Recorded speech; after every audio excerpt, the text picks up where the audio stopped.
A world powered by the blockchain is being formed right in front of our eyes.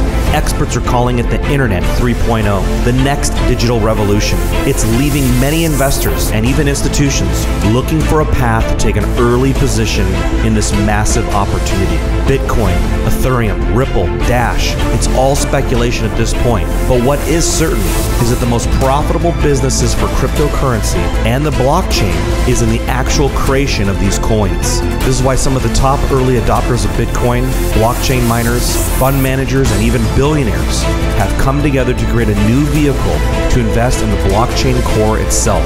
Get immediate access to this new company by going to crushthestreet.com/Bitcoin. Hello everyone and welcome into crushthestreet.com. I'm Kenneth Amaduri and we're joined today with Claudio Grass of the Precious Metals Advisory Switzerland. And if you want any help with your precious metals, purchasing bullion, definitely reach out to Claudio. His website is claudiograss.ch. And today I know the hot topic at the moment is crypto.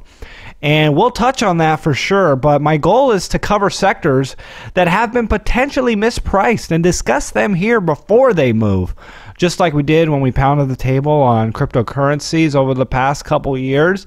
And look what we've seen. So to discuss, I think, what might be the story of 2018, who knows, we're going to discuss precious metals and the economy with Claudio today. Claudio, thanks for coming on crushthestreet.com. Hey, Ken, always a pleasure. Thank you very much for having me. The pleasure's mine. Claudio, I'm just going to start off with this and just take it as you will. Is gold relevant in the 21st century economy, or are things changing? Oh, gold. I mean, when you look at 2017, the actual year, I mean, gold has been death. No one wanted to buy gold. No, the high net worth individuals, retail market, it really slowed down tremendously. When you talk to people, the sentiments are so low, it's completely destroyed. You know, people forgot about gold. And that always reminds me of a guy once said, you know, the golden age for man will return when man has forgotten about gold.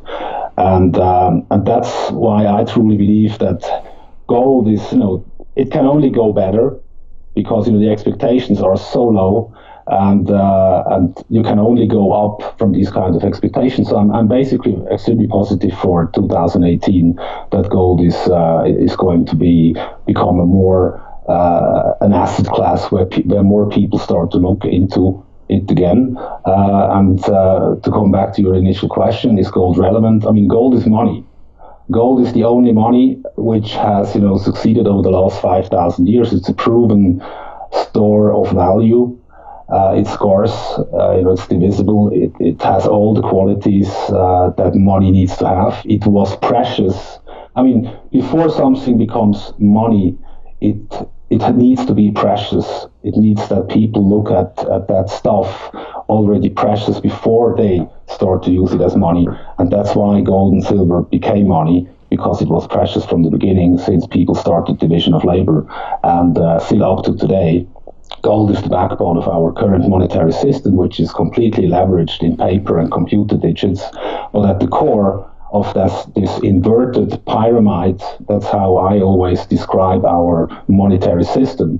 I mean, at the very bottom you have gold, and everything on top of it is basically then paper with increasing risks and so on. Claudio, let's explore that a little more. I tend to fully agree with you. But, you know, I'm also looking at a chart here of the total assets of the major central banks, the ECB, the Fed, the PBOC, Bank of Japan, and they're growing parabolically. You don't even have to see it to know that's going on. I'm sure you've seen charts like this. And my question is the correlation between this money printing over the last 10 years or so and gold hasn't been very direct. And I'm just wondering, you know, what are your thoughts on that aspect of things?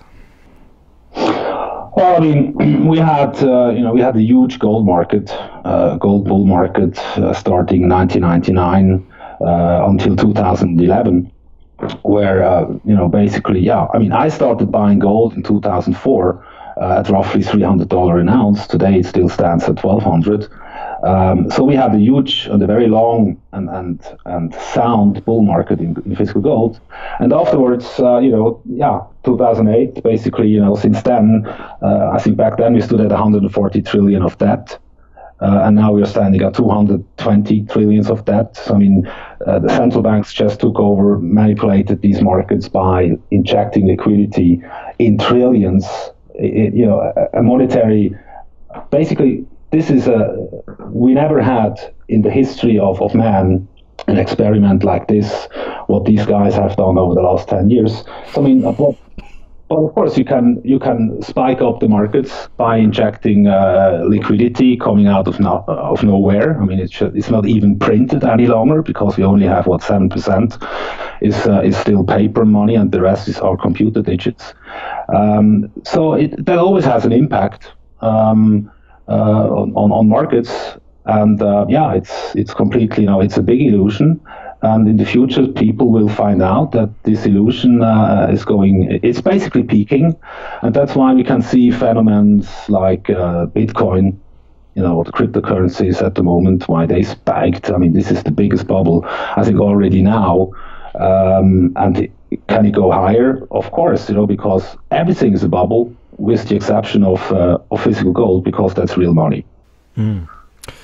Yeah, no, I tend to agree with you on that. And we do have a lot of things going for the economy that is directing and deferring people's attention. We have unemployment here in the U.S. hitting, century lows here, 2000. I don't think we've seen this unemployment rate, although manipulated, down to these levels since, 2000 or so.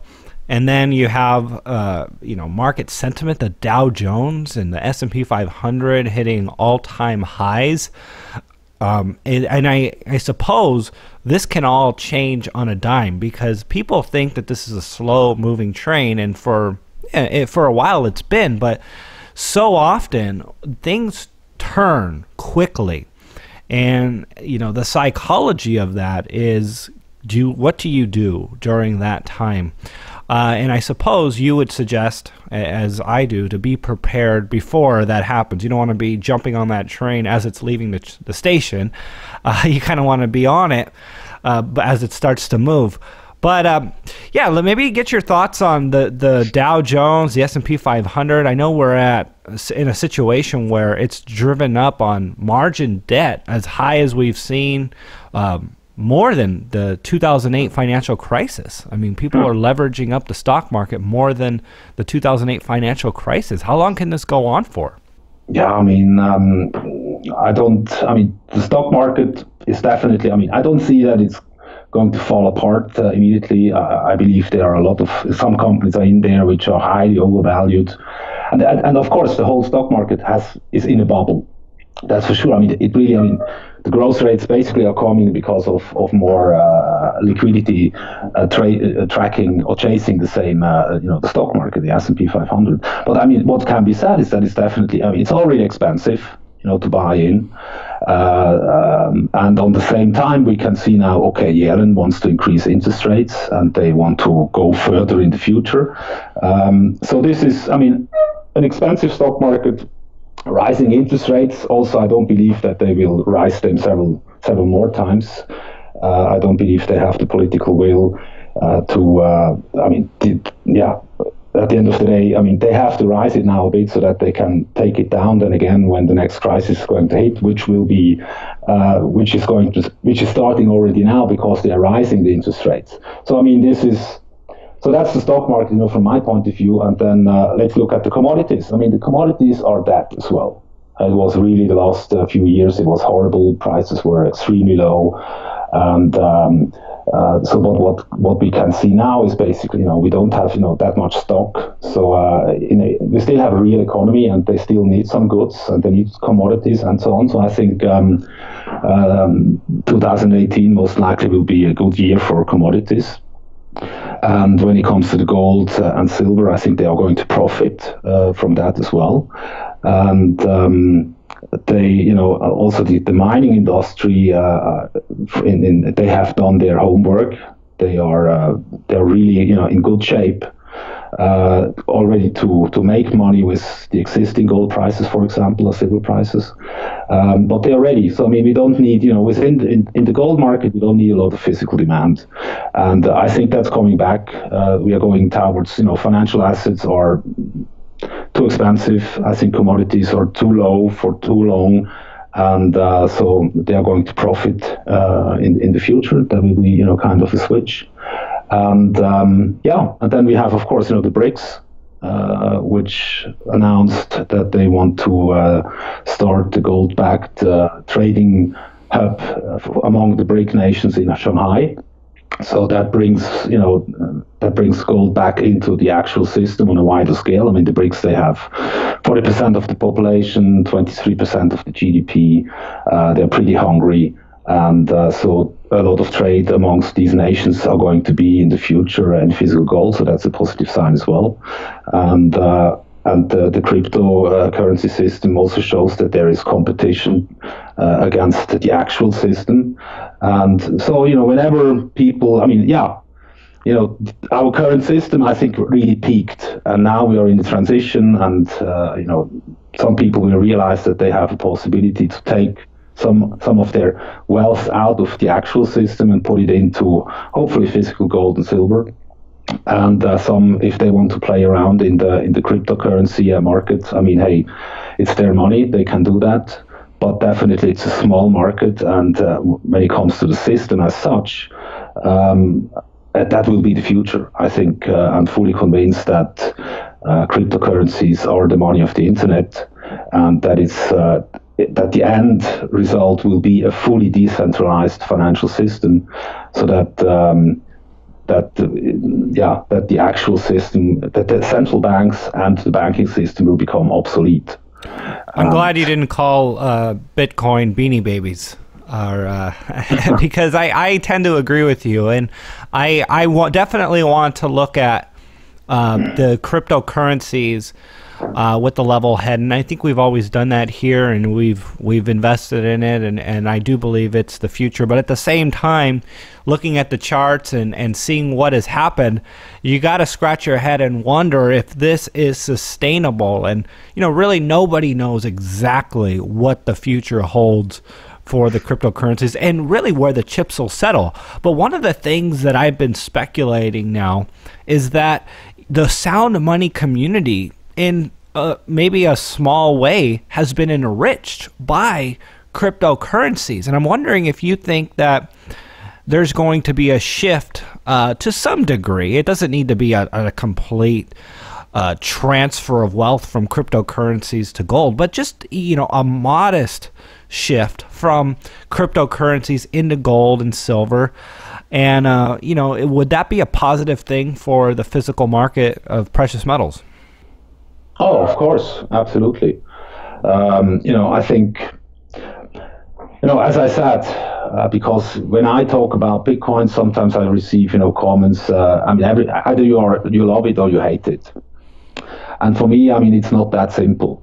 And I truly believe, if you become a millionaire within a very short period of time by, investing $100 in 2010 or 2011 and doing nothing else, and now it's basically worth 30 millions. I don't know. I don't see the Bitcoin as a store of value, but I see it as a medium of exchange, and I see it as the new financial, this new system for people that they can start for decentralized communication, decentralized law, decentralized production, and also decentralized financial systems. That's really the beauty of the whole system. But how long it takes until it will be there, I don't know.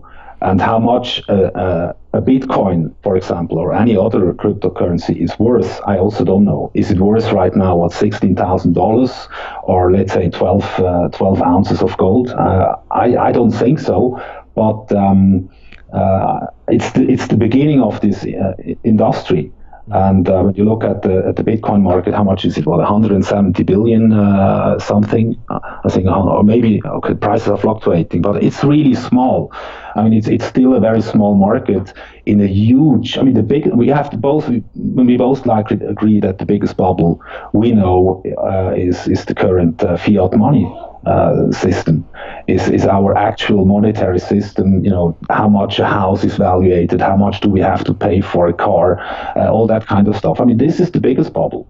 And therefore, alternatives are popping up, and there is always risk involved. But I think, gold is definitely, it's going to profit. I mean, even some crypto guys, they will realize that it's wise to, take some money out, realize a few gains, and put it into physical gold, so that you have diversified a bit. And at the end of the day, you are still outside, kind of outside of the system, or at least you're not supporting the current system with your own savings. Absolutely. And, for those of you sitting on tons of gains with crypto, I mean, Ethereum's moved up quite a bit. Litecoin has shot through the roof. And Bitcoin, of course, did what it did. I mean, I don't see anything wrong. I mean, if you've been in it for even a short time, you can at least take out your initial investment and just ride all the profits. A lot of people, there's a lot of goods and bads, and a lot of people say the house money is still money that needs to be taken seriously, as serious as money that you worked 30 years for. But I tend to be a little more in the middle on that. If you've made a ton of money in a matter of months, and you solidified some of it, I'm okay with somebody being a little more speculative with money that they didn't save for 40 years, working a job 40, 50 hours a week. And I think that's different. I don't know. You may agree or disagree with me, Claudio, on that. And that's fine. But I think it's okay to speculate with some money that came pretty quickly, as long as you solidify a solid amount of it, and your financial house is in order. Any thoughts on that before we move forward? Yeah, I agree with you. But with the crypto system, right now, when you look at, I think 5% of the players own 94% of the bitcoins and so on. So it's pretty centralized, and I think that's not the idea of the cryptocurrencies. It needs to be decentralized. And if the crypto system, I believe it's wrong to position crypto system as an asset right now. I think it, as a store of value, I truly believe it should become money first. So if I would be, the crypto guys, I really hope that they're going to push for that you can use the bitcoins, that you will find new market players and new people, so that you can start dealing in cryptocurrencies, that you can use it as a medium of exchange. I think that will be now really important, instead of just coming up with a new idea and then putting it on the side, lock it up and heavily centralized, and then of course the market looks completely different. But so at the end of the day, I have a very low time preference. A low time preference means basically I know that I have to save to be able to invest, and I don't want to have everything right now, because I know I have to put money on the side, and otherwise I don't want to go in debt, for example. When we look at our current system, and also the way the whole media and the education system, and now even the governments with negative interest rates and so on, they are all about spend, buy now, take on credit, go into debt. You can have everything right now immediately. So that's the message being sold on TV and hampered into our minds for a very long time. So a lot of people became a very high time preference, and they still believe, I can become a star or a millionaire within a few days or weeks or years, but I don't have to really have worked that hard. And so I think, for these guys who buy gold, I think they really understood, they know the different time preferences, and I think they just, they put it on the side, they know, even now, if you buy gold, hey, don't touch it, don't sell it in 6 months, so don't be disappointed if it's going down. We don't know in the short run. But if somebody's investing in gold, then he knows for sure, okay, I have to leave it there for at least 5, 10, 15 years. A minimum of 5 years. But you don't look at it as a trading vehicle, and you don't need to be scared that it's losing, over a longer period of time, that it's losing worse, because it really proved that gold's store of value. Sure.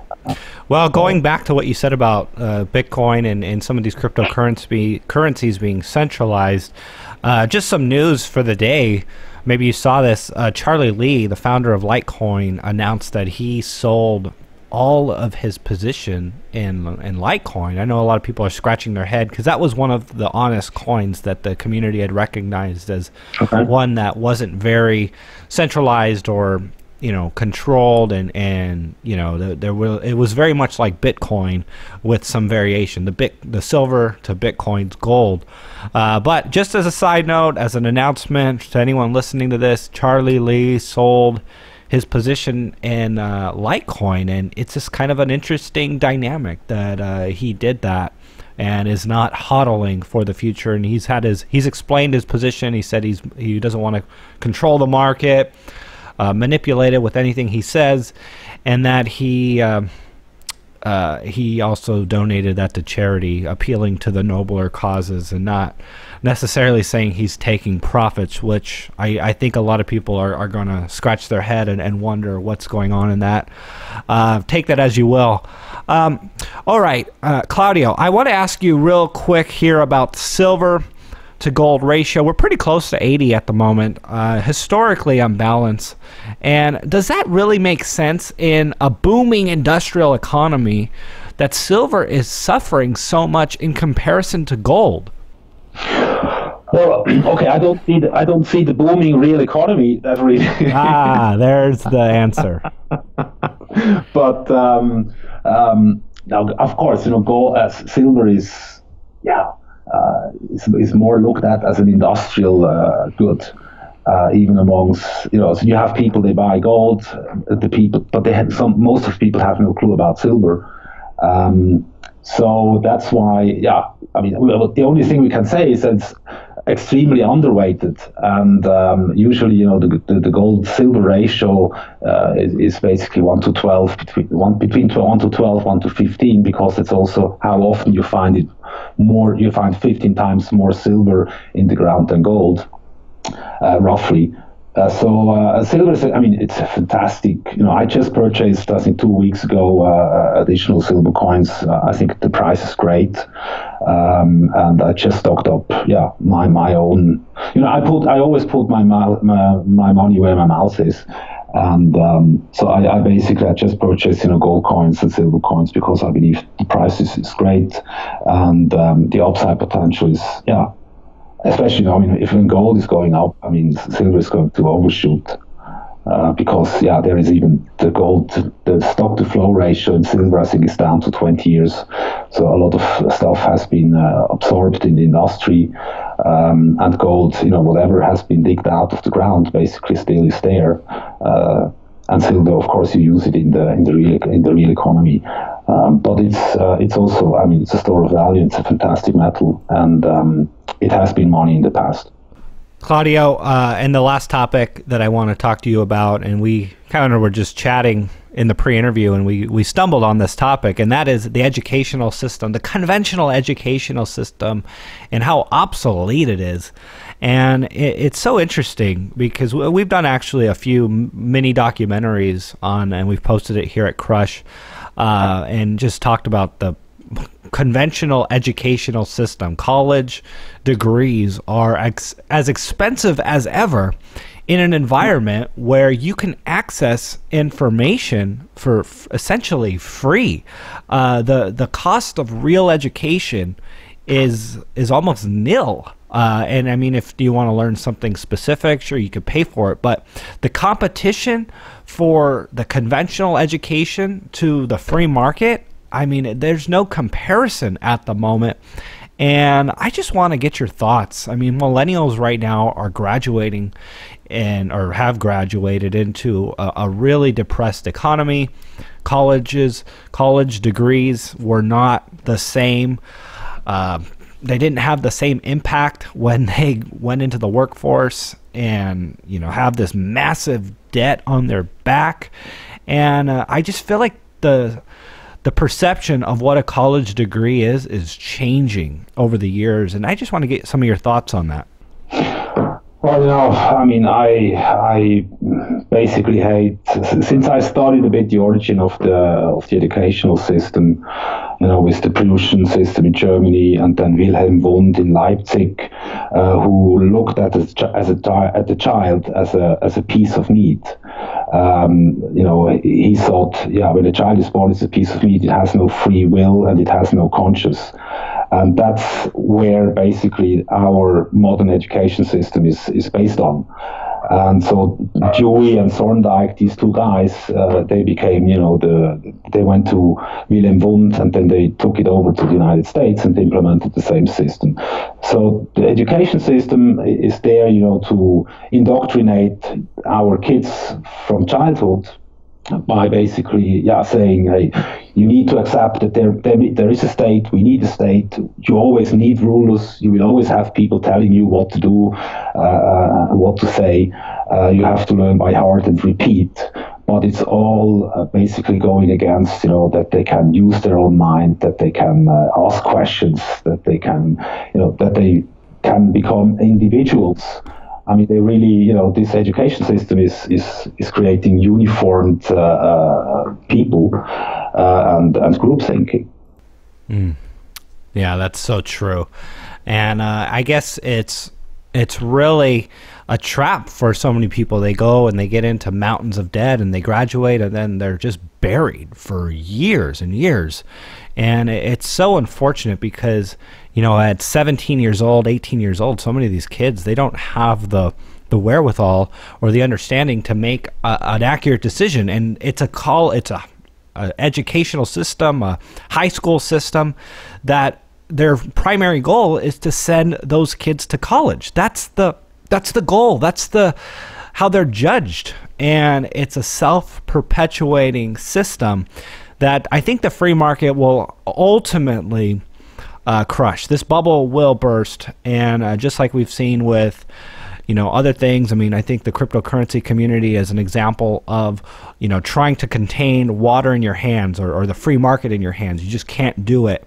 Ultimately, the internet will do that to the college education system, and I'm looking forward to that happening, and for it being conventional wisdom that's not necessarily the best avenue to send your kids, because I got young kids and I get bad looks all the time still when I talk about questioning whether or not we should send our kids to college. I believe education is good, but not necessarily just sending them in as cattle to the slaughterhouse. So any final words, Claudio Grass? I appreciate you coming on Crush the Street. We'll have the links to your website in the description area. If people want to learn more about what you're doing, and just some final words on this conversation, I want to let you know that I'm very grateful for you taking the time with us today. It's been a pleasure discussing these topics with you. Anything? Hey, thank you very much, Ken. Pleasure. No, I mean, I was just thinking about, because when you look at the university environment, and, I see this Milo Yiannopoulos, and then you have these Marxist movements and the Frankfurt School and the safe spaces, and that the people, they shout at each other, they create fake minorities because they don't understand that the smallest minority is the individual. They are not open to debate different opinions. They are so brainwashed and so poisoned by our own educational system. I mean, the longer they stay in the universities, the more dumb they become. That's at least the impression we got from time to time. And I just remember a quote from Max Horkheimer. He has been one of these cultural Marxists, one of the founders of the Frankfurt School, and he basically said once about what cultural Marxism means. He said that cultural Marxism is all about the creation of identical individuals who do not come together and exchange ideas, as they operate like mindless machines. Wow. Some good closing thoughts there. Everyone, thanks for tuning in today at crushthestreet.com. We'll see you guys next time. Thank you, Claudio, for coming on the show. Thank you very much, Ken. Pleasure.